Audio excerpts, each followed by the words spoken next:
안녕하세요. 통증과학연구소 뼈통령 이학박사 김용원입니다. 반갑습니다.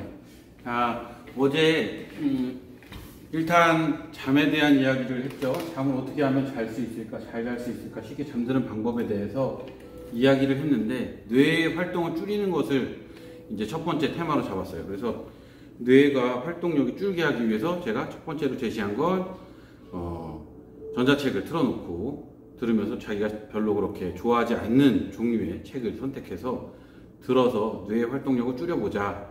그리고 두 번째로 이야기한 것은 체온을 조절하는 방법인데, 우리 이제 선풍기를 발 쪽에, 여름에 해당되죠. 겨울에는 좀 다른 방법을 선택하셔야 해요. 겨울에는 따뜻한 거를 한 1시간, 1시간 반 적용했다가 체온에 가깝게 떨어뜨려야 돼요. 그래야 이제 몸에 있는 내부 온도, 시상하부에서 알아서 조절을 해줄 수 있는 능력이 생기기 때문에 발 쪽에다가 선풍기를 쏘이라고 했고, 이불을 덮은 상태로 쏘이라고 했어요. 그래야 처음에 떨어졌던 온도를 나중에 체온이 떨어졌다가 다시 자기 체온으로 잘 유지하기 위해서 잠을 잘 동안에 보온을 해줄 수 있는 역할을 할 수 있다라고 얘기를 했습니다. 이제 좀 단위가 좀 큰 단위로 바뀌어서 자율신경계를 조절하는 방법에 대해서 설명을 할 거예요. 자율신경계라는 게 우리가 교감, 부교감 신경으로 나뉘는데, 우리가 잠에 들어가는 영역은 부교감 신경이 활성화되고 그 다음에 교감 신경은 좀 덜 쓰이는 상태가 되는 것이 이제 주요 안건인데, 그럼 자율신경계를 어떻게 조절할 거냐? 가장 중요한 게 호흡입니다. 호흡을 해서 호흡으로 자율신경계 통제를 해주는데, 6초 정도 들여 마시고 6초 정도 내쉬고 하는 걸 하면서 자기가 자율신경계를 조절하는 능력을 키워가는 것이죠.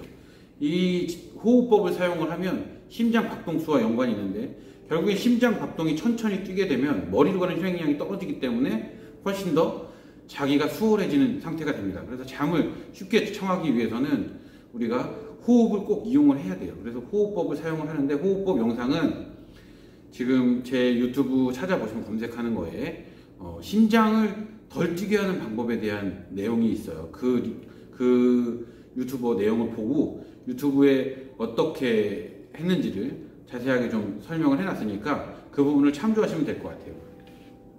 그리고 이제 다음 부분이 이제 부분들이 있어요. 그래서 부교감이 특히 후두와 경추를 연결하는 부분에 좀 많이 있고, 그리고 요추와 이 밑에 천골 사이에 여기 골반 쪽이죠. 여기 부분에도 많이 분포되어 있어요. 그래서 요 두 부분을 먼저 풀어주고 잠을 청하시는 게 훨씬 더 잘 잘 수 있는 방법입니다. 그래서 이 내용도 역시 후두를 이렇게 목 부분을 스스로 치료할 수 있고 풀어줄 수 있는 방법에 대해서도 유튜브에 올려놨어요. 그러니까 그 부분은 찾아서 검색을 해보시면 어떻게 해서 푸는지에 대한 내용들이 나오게 됩니다. 가까이 와서 우리 부교감신경, 교감신경이 작용을 하면 어떻게 해서 수면의 질이 좋아지냐, 잠이란 어떤 것일까에 대한 설명을 해볼게요.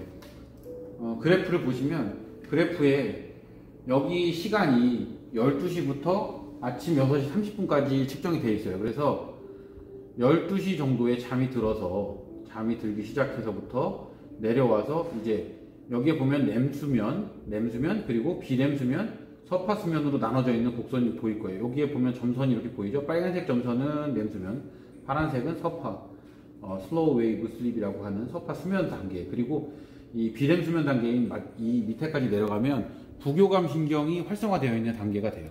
그래서 이때가 되면 여기 서파 수면 때부터 벌써 우리가 알고 있는 부교감이 발동하면서 호흡수라든지 심장 박동이라든지 그다음에 혈압이라든지 모든 것들이 점점 줄어들어요.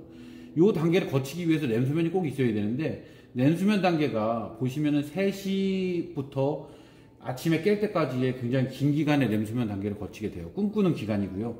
그리고 잠들기 시작했을 때도 렘수면이 시작돼요. 그래서 렘수면 단계가 없으면 문제를 일으킬 수 있어요.